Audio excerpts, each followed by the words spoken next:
My mom used to hang my art on the fridge until my dad nailed our kittens to it.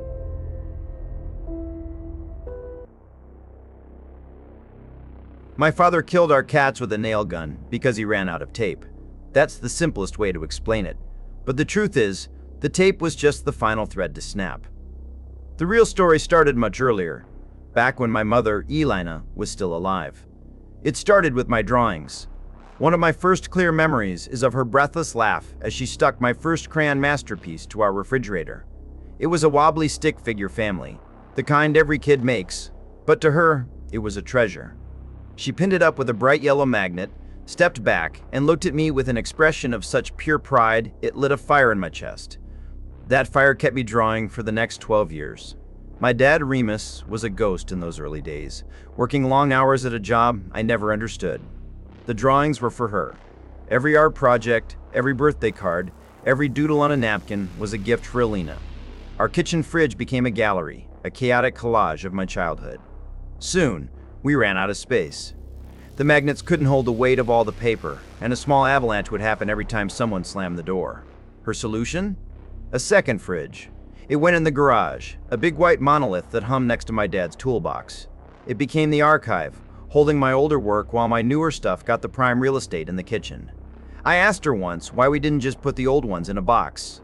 She just smiled that tired, beautiful smile of hers and said, "Art needs to be seen, Cassian, even by the spiders." Dad didn't mind. It just meant more space for his beer. He made a big show of it, telling me the garage fridge was his sacred temple, off limits, until I was old enough to legally replace whatever I stole. He wasn't a loud man, my father. He never hit me, never even really yelled. But when he was displeased, the air in the room would get thick and heavy, like right before a thunderstorm. You didn't cross Remus. Mom always said he knew best, and for the most part, life was smooth as long as you sailed in his wake. When I was 12, we moved. It happened fast. Dad had gotten into it with our old neighbor, Mr. Abernathy, a bitter man who complained about everything. The argument was loud, out on the lawn. Later that night, flashing red and blue lights painted stripes across my bedroom walls.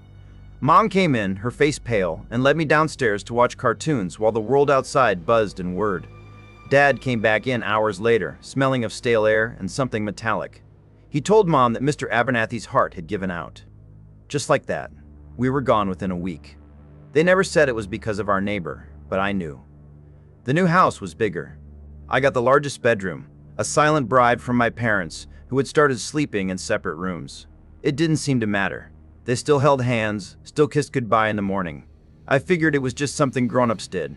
I was alone at my new school. The loneliness was a physical weight, and drawing became my only escape. I think Mom knew. She gave me extra attention, always asking about my day, her eyes searching mine for any flicker of happiness. That flicker finally came when I met Morwen. She was in my grade, with eyes the color of the creek that ran through the woods behind my house. I had a crushing, silent crush on her for months, before she walked right up to me and asked me to be her partner on a project. She was my first friend there, my only friend. Our families got close. We'd spend weekends at each other's houses. Morwen and I owned those woods. We called the creek the Serpent's Vein, and we were rival monarchs of the lands on either side. She loved being outside, especially near the water. Summers were spent at the beach, swimming until our skin was pruny and our lips were blue. Winters were for skating on frozen ponds she knew like the back of her hand. For the first time since we'd moved, I felt whole.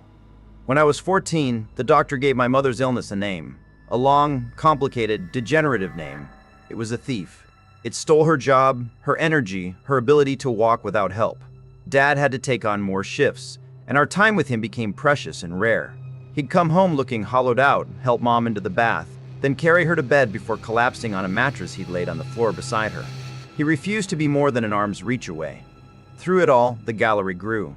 I drew more than ever, desperate to see that old spark of pride in her tired eyes. We covered the kitchen fridge, the garage fridge, the deep freezer in the basement, and even a little mini fridge Dad put in their bedroom for her medicine. The house was papered in my art. I suggested we could frame the best ones. Mom just laughed, a weak, rattling sound. "Cassian, my love," she whispered, "if we did that, there wouldn't be any walls left. People will think the sickness has already taken my mind." The day I turned 16 was the last time Morwen came over with her parents. We walked our old path down to the Serpent's Vein. The autumn air was crisp. She introduced me to my first joint, and we sat by the water, smoke and laughter mixing in the cold. It was the most normal I'd felt in years. As the sun bled out behind the trees, a chill set in. I gave her my jacket. She leaned her head on my shoulder, and when I turned to say something stupid, she kissed me. In the faint moonlight, her eyes shimmered. "I made you something," she whispered, pulling a small object from her pocket. It was a tiny, crocheted pirate with a jaunty mustache made of dark, curly threads. It took me a second to realize they were my own hairs. I didn't ask how she got them. I just looked at her. "It's a charm," she said. "It'll protect you. Just keep it with you and think of me." She kissed my cheek and pulled me to my feet. Back at the house, our parents said their goodbyes. Morwen and I hugged, a long, tight embrace that felt like a final act. I saw her crying as their car pulled away. That night, I gave the little pirate to my mom. "He'll protect you," I told her. "All you have to do is think of me." The next morning, the world was silent and gray.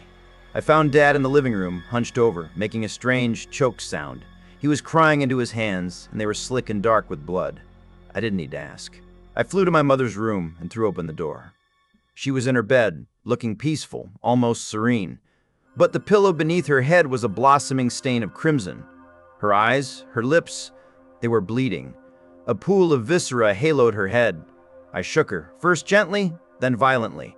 Her hands were clasped on her chest, and I pried them open. Inside was the little pirate charm, soaked through. I knew then. In her last moments, she had been thinking of me.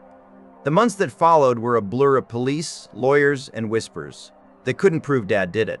The cause of death was too bizarre, too unnatural for her condition, but they had no weapon, no motive, a jury would believe. He was a broken man, and broken men, it turns out, get the benefit of the doubt. He lost his job. I worked too, under the table, to keep the lights on while he withered away. Every night, I'd find him sleepwalking. He was always standing in front of one of the fridges, his hand tracing the outline of one of my drawings. When I'd wake him, he'd tell me about the same dream. Mom was there, showing him a new picture I'd drawn. Then a wave would crash through the kitchen, and the water would pull her away, down into a silent, deep sea. I stopped drawing. Somehow, I graduated. A week into community college, I came home to find Dad arguing with the delivery driver. He'd ordered 3 new refrigerators. I sent them away, and for the first time since Mom died, he got angry. He raved that Alina would be so upset that she needed places to hang my pictures. Later that night, I found him in the garage, pulling out stacks of my old, forgotten drawings, the ones I'd deemed not good enough. Around that time, I reconnected with Morwen. She'd seen the pirate, which I had hung from my rearview mirror in the student parking lot. We met for coffee, and it was like no time had passed. I spared her the ugliest details of my life. Her world was so bright, so normal. I didn't want to tarnish it with my darkness. When I got home that night, Dad had succeeded.